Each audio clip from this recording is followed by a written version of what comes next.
All right, well, allow me to introduce myself. I'm TAQWA the Edutainer, chameleon of artistic expression.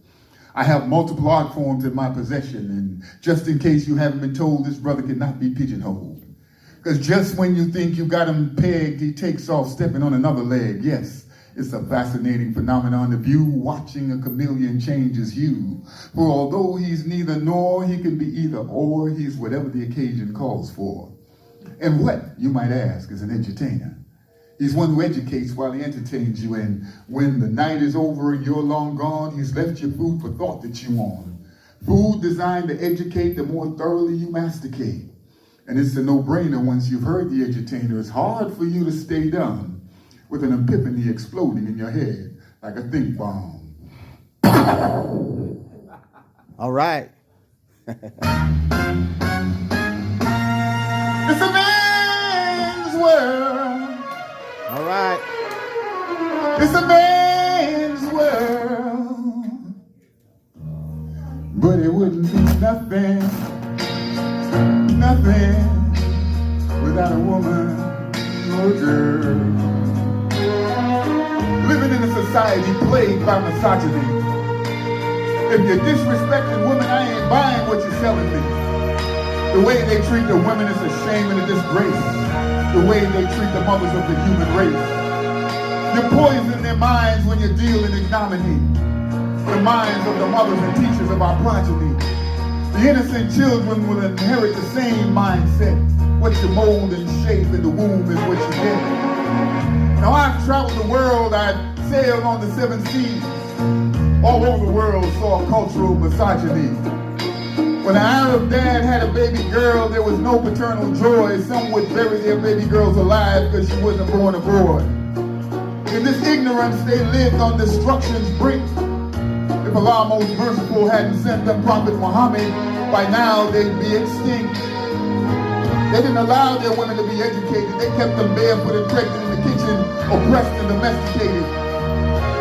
Now pristine cultures don't like American GIs on their shores, turning their otherwise innocent women and girls into ratchet whores by enticing them to do something strange for some foreign exchange, like flatback for the greenback.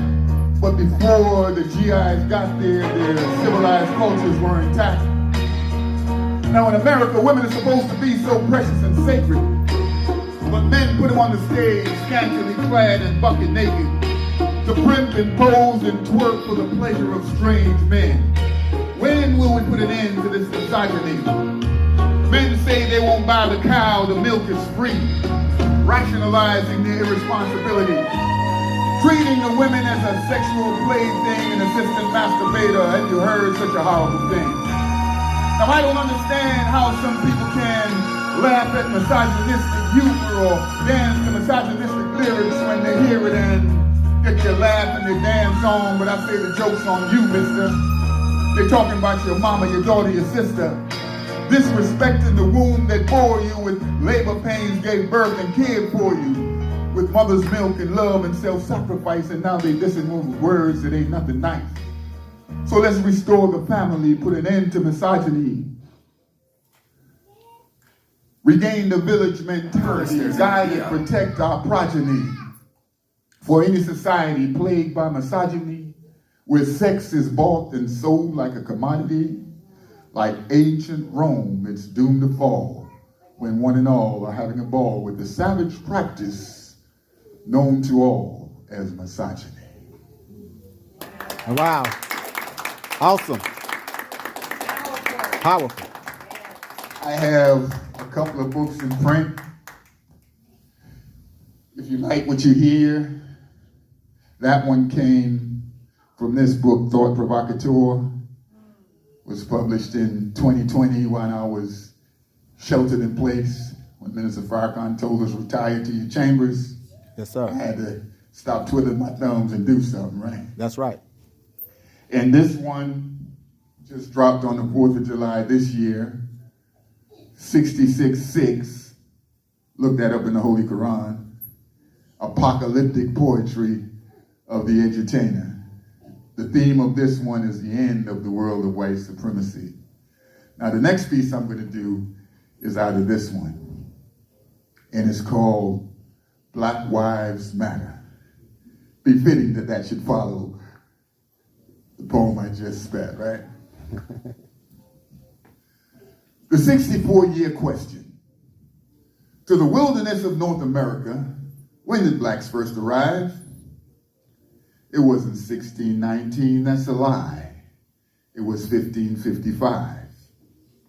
Right on. Now, 1619 minus 64 years of sodomizing, buck breaking in the name of slave making.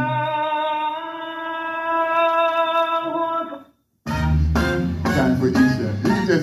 You can just disconnect that, sister. You can unplug that now.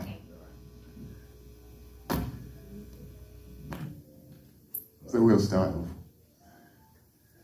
To the 64-year question. To the wilderness of North America, when did blacks first arrive? It wasn't 1619, that's a lie. It was 1555. That's right, brother. Yes. Now, 1619 minus 64 years of sodomizing, buck breaking in the name of slave making brings us to 1555. 64 years of separating the babies from the elders. 64 years banned from hearing the name of Allah. 64 years banned from hearing the Adhan. 64 years banned from reading the Quran. 64 years banned from making salat. And 64 years banned from marrying black wives. Black wives matter. Right. The oppressor would force himself up in her, polluting her sacred womb. And for a black man not to be murdered simply for being her groom, we had to invent secret marriage rituals like jumping over brooms. So don't be the fool who devalues the black wife today. Be wise, black man. Heed these precious words I say. Black wives matter. That's right. She's the best queen on the planet. The universal MVP. She's the most highly sought after by men of every other ethnicity, who would by force and every conceivable means of trickery seek to steal her away from you and from me. Why, the oppressor nowadays will even offer you his female counterpart, aka Miss Snow Bunny. But not today. Woke black folks ain't going for the okie doke. Because we're no longer interested in further diluting our already diluted family tree. Black wives matter. Yes, sir. Allah ordained for every people mates from among themselves. For you and me, my brother, that's a black wife. Why would a woke black king want any other as his partner for life and fail to perpetuate and proliferate pure black life? While in diaspora we're still scattered. Black wives matter.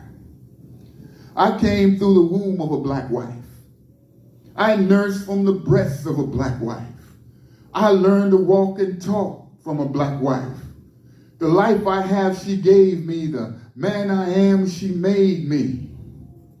I thank my father for marrying the black wife I call mother. I would be a fool to want a woman other than a black wife, my brother. It's no wonder I am now the proud husband of my own black wife. She is to be respected, protected, elevated, and reverenced.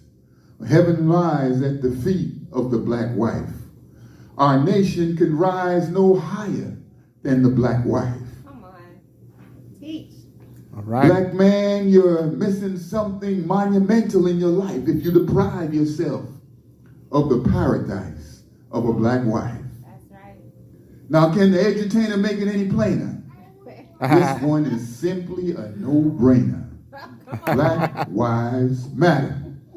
If you're a black man married to a black wife, let me see your hand in the air. All right. Make some noise if you love your black wife. When I say black wives, you say matter.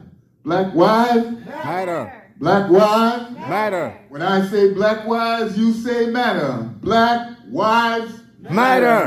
That's right. Thank you. Yeah, Thank you. beautiful. How much time do I have? Got one more. All right. I'll do one more for you. All right. And again, these books are here available for sale. It's 1 for $15. If you get both books, you can get 2 for $25. And they're also available on Amazon, Amazon.com. Just type in the name, my name, and the title. The books will come up. Let me see. Emancipate yourself from mental slavery, and much ourselves can free our minds. Have no fear for atomic energy, 'cause none of them can stop the time. From the ashes of self-destruction like the phoenix I rise. From the abyss of the prison industrial complex and take to the skies. To soar like an eagle, never again to be cut down. Never will I ride on their recidivism merry-go-round. I don't believe in serving time. I made time serve me. Got most of my credits from my undergrad degree in the belly of the beast for free. Whether in minimum, medium, or maximum security, I maxed out every moment productively. Of every unjust day of my very unjust day. That's why, by the grace of God, I'm such a powerhouse today. And their pens can't define me. Old rap sheets can't confine me. I'm the author of this story, and my name is not C.O.R.I. Okay. Now, they hate to see ex-cons rise and shine like stars. When we get home, they still want to imprison us, but this time without bars. Come on. And for those of us silly enough to beg them for a job, they'd rather see us pimp more pros, sell more drugs, and continue to rob. But thanks to the prison minister introducing me to Farrakhan and the nation, in 30 plus years, I've never been back to their constitutional slave plantation. That's right. DOC runs MCI, but I'll be damned if the NOI hadn't turned it into Muhammad's course in Islam. So I traded my pimp boots for bow ties and suits. Come on now. So I could be an FOI, fruit of Islam, the best fruit. Right on. Suited and booted and Farrakhan recruited. No more white powder up my nose that got me wavy when I tooted. No more playing the fools. I'm playing by God's rules. Treating my sisters like queens and not garden tools. The kind you wife, bringing new life. Oasis of peace in a desert of strife. No longer clever to pimp her never.